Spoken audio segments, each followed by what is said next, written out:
कि बिहार में जो नौकरी का लालच लोगों को दिया जाता है, सारा नौकरी आरक्षण लड़ाई झगड़ा, कोई कह रहा हम 5 लाख दे दिए, कोई कह रहा हम 10 लाख दे दिए, कोई कह रहा हम 60% रिजर्वेशन दे देंगे। पूरा समाज उसी में लड़ रहा है कि कितना हमको रिजर्वेशन मिलना चाहिए। किसका प्रश्न पत्र लीक हुआ हम आपको बता रहे हैं। चपरासी से लेकर मुख्य सचिव तक, इसको याद रखिए, चपरासी से लेकर मुख्य सचिव तक बिहार में सरकारी नौकरी के जितने लोग हैं उसकी संख्या जोड़िएगा तो उनकी संख्या होती है 23 लाख।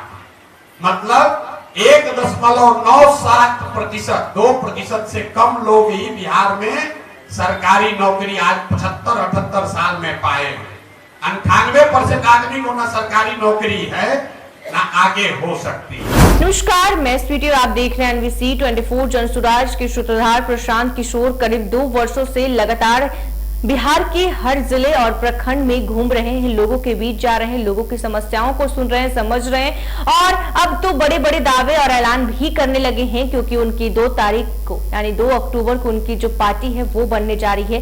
पहले से जनसुराज एक अभियान था लेकिन 2 अक्टूबर को पार्टी बन जाएगा, दल बन जाएगा और 25 के विधानसभा चुनाव में 2 सीट पर भी चुनाव लड़ने की जो है उन्होंने ऐलान कर दिया है। ऐसे में जनसुराज के सूत्रधार प्रशांत किशोर लोगों के बीच जाकर ये कहते हुए नजर आ रहे हैं कि अगर हमारी सरकार बनती है तो हम 1 साल के अंदर ही बिहार से पलायन को रोक देंगे, यानी कि बिहार से पलायन में गति जो है उसकी कम कर दिया जा सकता है। ऐसे में आपको बता दें कि अब जो है सवाल उठने लगे हैं कि आखिर 1 साल में ऐसा कौन से फॉर्मूला प्रशांत किशोर जो है इस्तेमाल करेंगे जिससे बिहार से पलायन रुक जाएगा। बता दें कि प्रशांत किशोर ने इसे भी स्पष्ट किया है। उन्होंने कहा कि देखिए, वर्तमान में राजनीतिक पार्टियां बिहार में नौकरियों के झूठे सपने दिखा रही है। कोई 5 लाख नौकरियों की बात कर रहा है तो कोई 10 लाख, जबकि वास्तविकता यह है कि बिहार में सरकारी नौकरियों की संख्या सिर्फ 23 लाख है, जो बिहार की जनसंख्या के 2% से भी कम है। उन्होंने जोर देकर कहा 98% लोगों के पास सरकारी नौकरी नहीं है और न ही उनके पास इस विकल्प की कोई उम्मीद है। ऐसे में जो ये कहते हैं कि सरकारी नौकरी देकर पलायन रोक देंगे वो बिहार के लोगों को मूर्ख बना रहे हैं। प्रशांत किशोर ने यह भी बताया कि दुनिया के विकसित देशों में से तरक्की का रास्ता सरकारी नौकरियों से नहीं बल्कि शिक्षा और पूंजी की उपलब्धता से बना है। उन्होंने बताया कि नॉर्वे, स्वीडन जैसे देशों का उदाहरण देते हुए कहा कि इन देशों में लोगों को नौकरियों के लिए रेलवे के एग्जाम नहीं देते बल्कि उन्हें अच्छी शिक्षा और रोजगार के लिए सुलभ पूंजी मिलती है। यही मॉडल जनसुराज भी बिहार में लागू करेगा। प्रशांत किशोर ने आगे कहा कि योजना के बारे में बताते हुए कि अगर बिहार से मजदूरों का पलायन रोकना है तो बिहार सबसे पहले यहां से पूंजी और बुद्धिजीवियों का पलायन रोकना होगा।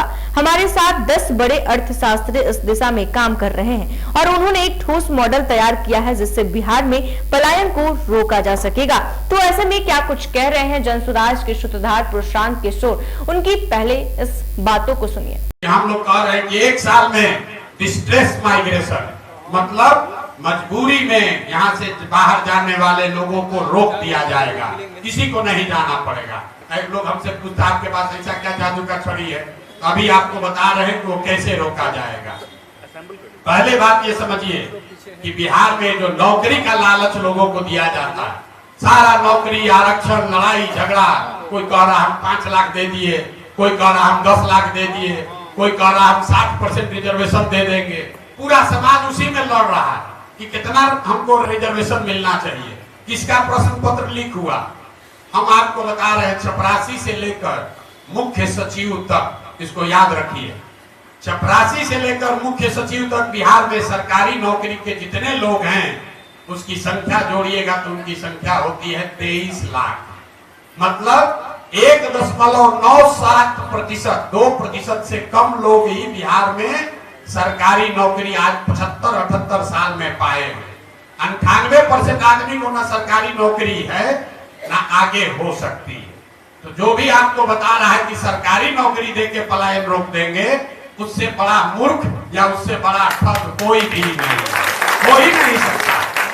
दुनिया में जितने भी देश हैं जहां पर लोगों के पास रोजगार है, जहां लोगों के पास पैसा है, आमदनी है, तरक्की है, खुशहाली है, आप दुनिया के सबसे बड़े देशों को देखिए, स्कैंडिनेवियन कंट्रीज को देखिए, नॉर्वे, स्वीडन, फिनलैंड, जहां भी चलिए वहां पर लोग रेलवे का एग्जाम देकर पैसा नहीं कमाए, वहां पर नौकरी की मारामारी करके लोगों ने अपना जीवन नहीं सुधारा है। वहां सुधार का जो मंत्र है वो है शिक्षा, और शिक्षा के बाद रोजगार के लिए सुलभ पूंजी। पूंजी की उपलब्धता, आपके पास अगर पूंजी होगा तभी पलायन रुकेगा। जन स्वराज का मंत्र है, मेरे साथ दुनिया के कम से कम 10 से बड़े इकोनॉमिस्ट, बिहार के लोग उसमें इंक्लूडेड हैं, जो काम कर रहे हैं। हम लोगों ने जो मॉडल बनाया है कि बिहार में अगर श्रम का पलायन रोकना है, मजदूरों का पलायन रोकना है, तो उसके लिए पूंजी और बुद्धि का पलायन रोकना होगा। तो आपने सुना कि किस तरह से प्रशांत किशोर ने तमाम बातों को लेकर लोगों के बीच गए, जहां अपनी बातें रखी और बड़े बड़े दावे भी करते हुए नजर आ रहे हैं चुनाव से पहले। आखिर कितना कुछ पर वो अमल रहते हैं, ये तो अगर सरकार बनती है तभी देखना दिलचस्प होगा। लेकिन ऐसे में बता दें कि लगातार जिस तरह से प्रशांत किशोर एक के बाद एक बड़े ऐलान कर रहे हैं, एक के बाद एक बड़े दावे कर रहे हैं, बड़े बड़े दावे कर रहे हैं, और जिस तरह से लगातार कहते हुए तमाम बातों को आ रहे हैं, ऐसे में आपको बता दें कि लगातार 2 वर्षों से ये बिहार के हर जिले और प्रखंड में जाते हैं, लोगों के बीच जाते हैं, लोगों की समस्याओं को जानते हैं और अपनी भी बातें रखते हैं, और साफ तौर पे हमेशा सरकार पर हमलावर रहते हैं। खास तौर पे नेता प्रतिपक्ष तेजस्वी यादव के 9वीं फेल को लेकर हमेशा वो जो है कटाक्ष करते हुए भी नजर आते हैं। तो ऐसे ही तमाम खबरों के लिए देखते रहे NBC 24। धन्यवाद।